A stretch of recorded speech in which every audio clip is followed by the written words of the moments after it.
کہ پاکستان کا جو مغرب کے ساتھ تعلق ہے وہ پولیٹیسائز ہو گیا اور اس میں بہت سارے لوگ جو ہیں وہ یہ آرگومنٹ دیتے ہیں، بڑی حد تک لگتا بھی ہے کہ عمران خان صاحب اس میں شاید قصوروار ہیں، لیکن آپ یہ دیکھیں کہ یہ جو مغربی ممالک ہیں یہ کیا کرتے ہیں پاکستان کے ساتھ، پاکستان جیسے ممالک کے ساتھ کوئی تو ہو جو اس کو کال آؤٹ کرے۔ کس طریقے سے ہو سکتا ہے کہ آپ کے یورپین یونین کے سفیر جو ہیں وہ پاکستان کو دیکھیں، یہ چیزیں بیک ڈور ہوتی ہیں، سفارتکاری ایسے نہیں چلائی جاتی۔ انہوں نے ٹویٹر کے اوپر سٹیٹمنٹ ڈالی، پاکستان کو جو ہے پریشرائز کیا جا رہا ہے، پاکستان کا بازو مروڑ رہے ہیں کہ آپ رشیا کو کنڈیم کریں یوکرین والے معاملے پر، اور سملر پالیسی جس اور ملک نے رکھی ہوئی ہے انڈیا، وہاں پر آپ کچھ نہیں کرتے۔ تو جو ملک جنہوں نے سٹینڈ لینا ہوتا ہے پھر وہ کیا کرتے ہیں کہ لاسٹ ایئر غالباً اکتوبر 22-23 تاریخ تھی، اسی قسم کا سٹیٹمنٹ عثمان کوالا کے حوالے سے ٹرکی میں دیا تھا۔ 10 ممالک نے، امریکہ ان میں شامل تھا، ان کے نیٹو کے، ٹرکی کے اور G7 والے ممالک ان کے سفیر تھے۔ انہوں نے اگلے دن یہ اناؤنس کیا کہ ہم ان کو پرسونا نان گراٹا ڈکلیئر کر کے ان کو غیر پسندیدہ شخصیت قرار دے کے ملک سے نکالنے کا فیصلہ کر رہے ہیں اور ہم یہ پروسیس شروع کر رہے ہیں۔ کیا ہوا اس کا نتیجہ؟ منڈے کو، یعنی کہ 2 دن کے بعد یا 3 دن کے بعد انہوں نے اپنے بیان واپس لیے، انہوں نے معذرت کی اس بیان کے اوپر۔ تو ممالک ایسے کرتے ہیں۔ نہیں، لیکن وہ آپ بھول گئے نا کہ بیکاریوں کے پاس کوئی چوائس نہیں ہوتی۔ اب دیکھیں، اب یہ اگین دس میٹرز اے لاٹ۔ اگر آپ کا جو لیڈر ہے وہ کہیں پر جانے سے پہلے 2-3 چیزیں کی، آپ اگر اٹھا کر دیکھیں، شہباز شریف صاحب نے جس وقت ابھی اوتھ نہیں لیا تھا،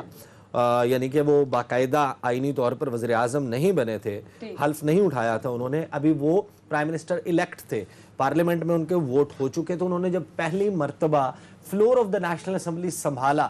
وہاں پر بطور قائد ایوان انہوں نے جو تقریر کی، اس تقریر میں ایک میجر پورشن فورن پالیسی کے حوالے سے تھا، پاکستان کے خارجہ تعلقات کے حوالے سے تھا، اور اس میں جو وہ گفتگو کر رہے ہیں اس گفتگو کو ایک مرتبہ ذرا اینالائز کر کے دیکھ لیں کہ وہ کہہ رہے ہیں کہ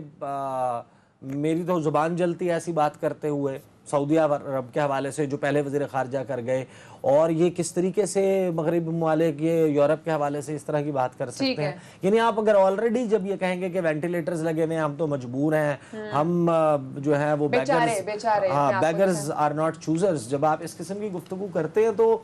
ظاہر ہے کہ آپ کے پاس وہ ایک لیوریج نہیں رہتی ملاقات میں جب آپ نیگوشیٹ کرتے ہیں، اور وہ جب آپ نے اپنی بات منوانی ہوتی ہے تو ظاہر ہے کہ یہ چیزیں ہوتی ہیں، یہ چیزیں ظاہر ہے کہ وہ جب چل رہی ہوتی ہے نا ورکنگ گروپ کے لیول پر، سفارتی چینل سے بات چیت چل رہی ہوتی ہے، اس وقت آپ کی ٹیم کو یہ بات منوانا بڑا مشکل ہو جاتا ہے۔ اگلے بیٹھے ہوتے ہیں ان کو وہ کہتے ہیں کہ آپ تو ظاہر ہے انہیں اندازہ ہوتا ہے کہ یہ تو سمجھتے ہیں کہ بیگرز آر ناٹ چوزرز، تو ان کو ذرا دبا لیں۔ اب یہ مسئلہ کافی چونکہ بڑا ہو چکا ہے، ایک تو 2 مختلف پارٹیز اس وقت حکومت میں، سو پالیسی کیا ہوگی وہ میٹر کر رہا ہوگا، پلس عیسیٰ نے بات کی کہ یہ حکومتوں کی پالیسیز نہیں ہوتی ہیں، یہ ریاست کی پالیسی ہوتی ہے۔ سو پاکستان کو خارجہ لحاظ سے یا سفارتی محاذ پر کون کون سے چیلنجز مزید ہو سکتے ہیں، اس سے بریک کے بعد ناظرین اور بھی بات کریں گے، ساتھ ہی رہیے گا۔ ناظرین بریک پر جانے سے پہلے اسی سے آپ نے بات کی تھی، آپ نے کہا یہ چیلنجز یا یہ پالیسیز یا جو بھی آپ کا نیریٹو ہوتا ہے، یہ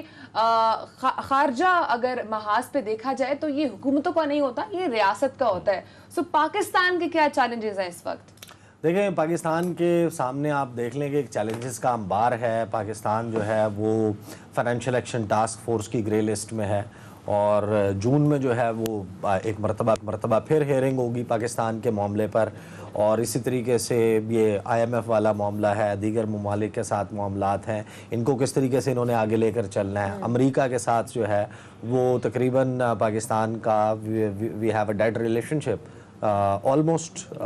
ڈیڈ ریلیشن شپ۔ وہ کہتے ہیں کہ پاکستان جو ہے اس کو امریکہ کے وینٹیلیٹرز لگے ہوئے ہیں، بیسیکلی پاکستان اور امریکہ کے تعلق کو وہ وینٹیلیٹر کے اوپر پڑا ہوا ہے، اور اس میں امریکہ کی ایک گلوبل جو لڑائی ہے چائنا کے ساتھ، اس کا بڑا عمل دخل ہے۔ بہت سارے لوگ سمجھتے ہیں اب تو فرق پڑے گا نہیں امریکہ کے ساتھ تعلقات کے حوالے سے؟ دیکھیں، میں اس دن بھی آپ کے ساتھ پروگرام میں بیٹھا ہوا تھا، میں نے آپ کو کہا تھا کہ پاکستان جو ہے اس کے کیا مسائل ہیں، پاکستان کے ساتھ مسئلہ کیا ہے، وہ کیا چاہتے ہیں۔ آپ 4-5 چیزیں کر دیں ان کے لیے، پاکستان، آپ کشمیر چھوڑ دیں، آپ اسرائیل کو تسلیم کر لیں, accept کر لیں. آپ اپنا نیوکلیئر پروگرام رول بیک کر دیں اور آپ چین کے ساتھ اپنے تعلقات کو تھوڑا سا کولڈ کر دیں, بس یہ مسئلہ آپ سارا مغرب آپ کا دوست بن جائے گا. یہ تو آپ کی ریاست نے, آپ کی حکومتوں نے, آپ کی سیاسی جماعتوں نے یہ طے کرنا ہے نا کہ آپ یہ کریں گے یا نہیں کریں گے. اچھا عیسیٰ نقوی صاحب, یہ ہم کب سے گزشتہ سال سے یہ رپورٹ کرتے آ رہے ہیں کہ جی ہمیں 27 نکات پر ایکشن پلان دیا تھا, ایک رہ گیا ہے جی, ایک کی وجہ سے ہم گرے لسٹ سے نہیں نکل رہے. لیکن بہت سے لوگ یہ سمجھتے ہیں کہ یہ, حالانکہ ہمیں فورن آفس کے جو ذرائع ہیں وہ تو یہ کہتے ہیں کہ ایک بھی قانون کے تحت ان کا جو رولز ہیں اپنے FATF کے, ایک بھی پوائنٹ پر اگر عمل نہ ہو تو وہ ہم گرے لسٹ سے یا کوئی بھی ملک گرے لسٹ سے نہیں نکل سکتا. اب تو بڑے بڑے تگڑے ملک جو ہیں وہ فہرستوں میں شامل ہو رہے ہیں, گرے لسٹ میں شامل ہو رہے ہیں. لیکن عیسیٰ نقوی صاحب, یہ بھی تاثر پایا جاتا ہے کہ یہ ہماری عام ٹویسٹنگ بھی ہے, اور یہ کسی حد تک درست بھی ہے تاثر کہ اس کے ذریعے یہ پولیٹیکل ہے, اور جس طرح سے بھارت وہاں کی اندرونی باتیں لیک کرتا ہے اور جس طرح سے وہ پاکستان کو نیچا دکھانے کی کوشش کرتا ہے اور پاکستان سے متعلق سازش کر رہا ہوتا ہے. اب عیسیٰ نقوی صاحب, موجودہ دور میں آپ کو اس بات کا امکان نظر آتا ہے کہ یہ جون میں, کم از کم چلیں جون میں نہیں, اس کے 4 مہینے بعد ہم گرے لسٹ سے نکل آئیں گے؟ میرا خیال ہے کہ اٹس ٹو ارلی ٹو سے, ریلیکسیشن مل سکتی ہے, بالکل مل سکتی ہے, اور پہلے ہی مل جانی چاہیے تھی. اگر آپ FATF کے ضابطے دیکھیں, ان کے قواعد دیکھیں, وہ کیا چاہتے ہیں ممالک سے وہ دیکھیں, اور ان کو ذرا چیک کرنے کی کوشش کریں کہ جو ملک ووٹنگ کرتے ہیں کہ اس کو گرے لسٹ میں ڈال دو, اس کو بلیک لسٹ میں ڈال دو, اس کو باہر نکال دو, اس کو نارمل ممالک کے فہرست میں شامل کر لو, آپ ان کو پرکھیں, آپ کو پتہ چلے گا کہ ان میں 60-70% ممالک ہیں جن کی کمپلائنس نہیں ہے. یعنی کہ ان کی وہ تو جو ڈیسائیڈ کر رہے ہیں, چل رہی ہے عیسیٰ نقوی صاحب, ان کی تو معیشت ہی ان پہ چل رہی ہے. جو الزامات وہ ہم پہ لگاتے ہیں, وہ جو کہا جاتا ہے جی کہ وہ رقم وہاں جاتی ہے, وہاں پر کاروبار بنائے جاتے ہیں, جائیدادیں بنائی جاتی ہیں, تو یہ تو ان ممالک کی تو بہت سے منی لانڈرنگ, اگر منی لانڈرنگ ان کا ایک سبجیکٹ ہے تو منی جو ہے وہ لانڈر ہوتی ہے, تو لانڈر ہو کے وہ ایک ملک میں جاتی بھی تو ہے نا, ایک ملک سے جاتی ہے اور ایک ملک میں جاتی ہے, ایک ملک سے آتی ہے اور ایک ملک میں پہنچتی ہے. جب آپ اس سوال کو پروب کریں گے تو ایک ملک تو نہیں ہوگا نا پھر ذمہ دار, دوسری طرف بھی کوئی سکم موجود ہے, دوسری طرف بھی مسائل موجود ہیں, وہاں پر کیا ایکشن لیا جا رہا ہے, وہاں کس طریقے سے اس کو ایڈریس کیا جا رہا ہے. پھر جب وہاں سے جاتے ہیں اور ان کے پاس جب پیسہ آتا ہے, وہ یہ سوال نہیں کرتے, آتے ہوئے پیسے پہ کوئی سوال نہیں کرتا, آ رہا ہے ہمارے ہاں انویسٹمنٹ ہو رہی ہے, پراپرٹیز خریدی جا رہی ہیں, بڑی مہنگی پراپرٹیز خریدی جا رہی ہیں, کوئی اعتراض نہیں ہے. جب آپ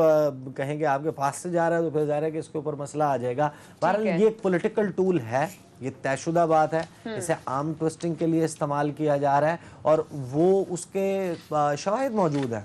باقاعدہ نظر آتا ہے کہ لابی کر کے باقاعدہ نظر آتا ہے. اور یہ جس وقت میں آپ کو یہ بھی یاد کرا دوں کہ جو ڈونلڈ ٹرمپ تھے نا, فائنل میں 2 سینٹنسز میں, ڈونلڈ ٹرمپ نے اور امریکہ نے اس وقت جب دوحہ ایگریمنٹ کروانا تھا, طالبان کا ان کا بریک تھرو کروانا تھا, پاکستان سے یعنی کہ ان آفیشیل چینل سے پاکستان کو کہہ دیا تھا آپ یہ کروائیں, ہم آپ کو گرے لسٹ سے نکلوا دیں گے. اگر تو یہ پیمانہ ہے گرے لسٹ سے نکلنے کا کہ آپ امریکہ کا فلاں کام کر دیں, that means it is political, اور اس کو مانا بھی نہیں جا سکتا. بہت شکریہ